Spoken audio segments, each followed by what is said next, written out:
is going to give great, real advice. Absolutely, but you got to find the right person. Uh-huh. I mean, there's people out there that will do that. There's people out there that will give you the answers and not ask the questions. And I think it's really finding the person that asks the questions and not just giving you the answers It that just you want feels to that hear. this is so important that we've got to do something interpersonal and not just go look at the internet on this one now. You know, if you don't mind, I'll give you a good example. Years ago, when this market was doing these crazy things, and Wells has always been a very conservative lender. When I was producing, not as a manager, but as producing, I was at a project and I was working there, and there was my competition sitting next to me on this one afternoon, and they were promoting an option ARM product. And at the end of the day, I was promoting a fully amortized principal and interest product that was, very safe, very secure and whatnot. But the option ARM product over here was being seen as, oh, I'm only going to pay 1% interest only, or 1% interest on this loan amount. Well, the consumer's looking at that dollar amount, and even though they're wanting to believe, they want to take this with them. This is what I can do. And at the end of the day, these are the types of products that have really gotten us into a lot of the trouble. Mm-hmm. And it's not necessarily the consumer's fault, might not be the loan officer's fault, it's just a multitude of things that just all peak together. Mm-hmm.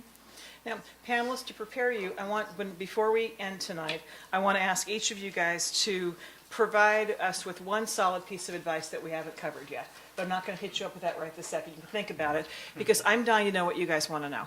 So there's no floating microphone, so stand up, speak loudly, and I'll repeat it. Okay? Sir. A question to Leonard. What happens to the depreciation if you do an exchange from whatever kind of into this place here? So then you move in, you sell it, so you have depreciation from the original purchase, and then you have depreciation from this place here. What happens to that depreciation when you go to sell it? Okay, do you want to repeat the question first? If it exceeds the 200, if you're single, if it exceeds the 250,000 exemption. Yeah, so that's a good question. So it sounds like what he's asking is you do an exchange into this building. You've depreciated your first building. Now you've bought in this building. You're using it as a rental, and then you move in. Now the question is, what do I do with my depreciation and all those gains that I've been deferring? Well, as soon as you move in, you don't do anything. Okay, you're not going to be obligated to pay your taxes just because you moved into the place. You don't ever pay your taxes until you sell. Okay, now at some point, hopefully what's going to happen is you're going to sell this building this condo at a nice big profit. Now the first thing that's going to happen is the first $250,000 of gain if you're single, or the first $500,000 of gain if you're married, will be tax exempt, tax avoidance at that point. Now anything above, any gains in excess of those exemptions, you will be taxed on. Okay, so let's say you have $600,000 of gain, the first $500,000 is tax exempt because you're married when you sell this property. The excess $100,000 is taxable, and it's taxable at the 25% recapture rate because that's the highest rate. That's what the government's going to get you at first. Now, still, even though you're paying taxes, you're avoiding taxes on the first $500,000. So still a viable strategy. Are you talking about the 100,000 that you exceed? Excess, exactly. To the depreciation that you've actually Yeah. appreciated, which exceeds, say, 600,000. Yeah, we're kind of getting into the nitty gritty, but what happens with depreciation and your gains deferred from your last property? They lower the basis on your new property.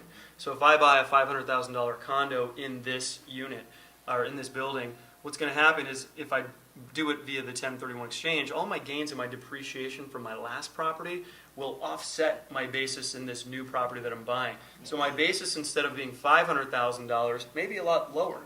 And then when I sell my property above that level, that's when I start paying those taxes. Now again, if you've moved in, you can still go up, if you're married, to $500,000 of gains and pay zero to the tax man. Anything in excess of that will be taxable. Sir? You mentioned jobs earlier. It's my understanding that, and you correct me if I'm not correct, we have service jobs and we have manufacturing jobs in the U.S. of A. It seems to me that the service jobs have gone up over the recent years and the manufacturing jobs have gone down. Is there any way that you know of to correct that?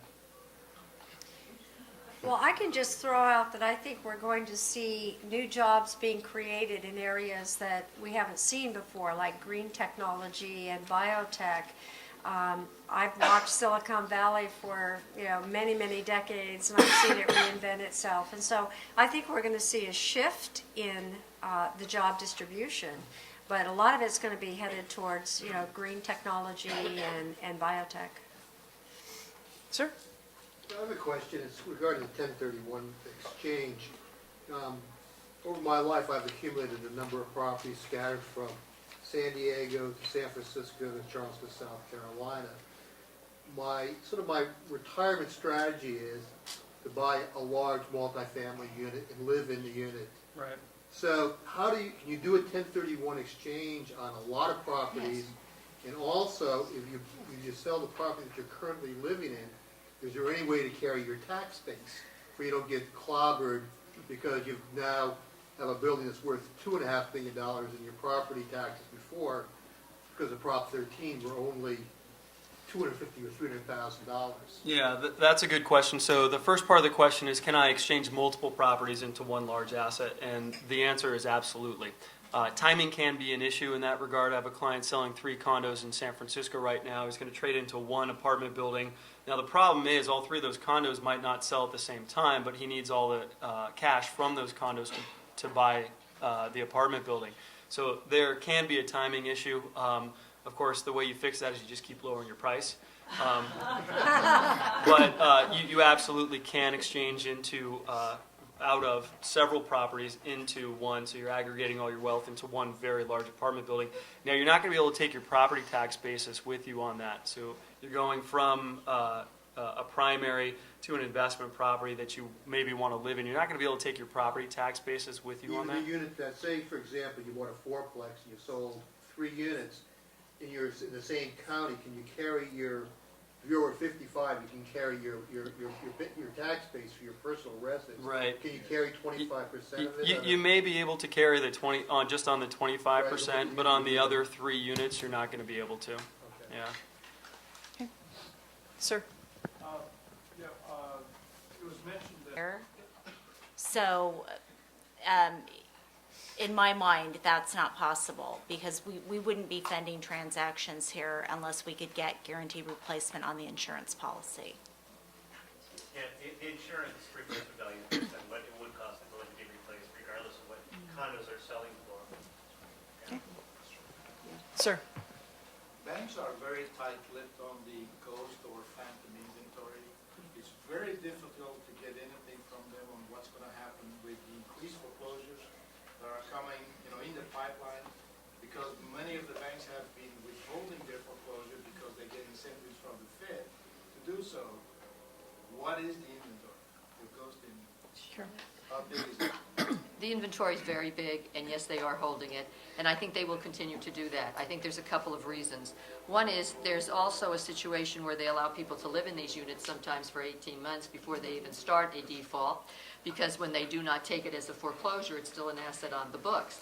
The second thing is, once they do take the loss, then they are faced with either putting it on the market as an REO property, or the government has given them a tremendous benefit this year. And the benefit is that they can take all the losses on their books this year and go back the prior 5 years now and basically take all of those profits against all the losses they have this year and get a tax refund. So that makes it very palatable for them, 1, to be in the foreclosure business, and 2, to keep the inventory so that they create a multiple offer market when they put it out, or hold it because they basically become whole. So I think, yes, there is phantom inventory. I think they will keep it there. They don't want to flood the market and then see the values go down substantially. I think you're going to have a foreclosure market out there for probably the next 3 or 4 years. I assume that now that we have a lot of the Alt-A market coming due, which is not subprime, it's the next tier up, and we have a lot of those coming due in the San Francisco Bay Area, I think we're probably out there with another 4 or 5 million foreclosures that are coming at us over the next 3 or 4 years. One more question? Sir? I've got a question. It's for Carol again. Yes.